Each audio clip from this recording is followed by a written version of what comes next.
सुबह सुबह एक कस्टमर आके बोल रही है भाई मेरा मोबाइल ऑन नहीं हो रही है। तो बाद में हम लोग देखा है मोबाइल को, मॉडल नंबर है Redmi K20। लोगो में रीसेट हो जाती है और साउंड की प्रॉब्लम हो रही है। ऐसे प्रॉब्लम होने से CPU का प्रॉब्लम होती है, इसलिए हम लोग CPU रिवील कर रही है। तो CPU अच्छा करके हम लोग रिवील करेंगे। आप लोग देखते रहे वीडियो में अच्छा करके।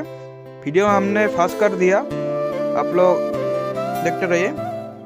CPU रिवील हो गया, देखिए मोबाइल ऑन हो गया। तो अच्छा लगे तो लाइक कमेंट सब्सक्राइब कीजिए।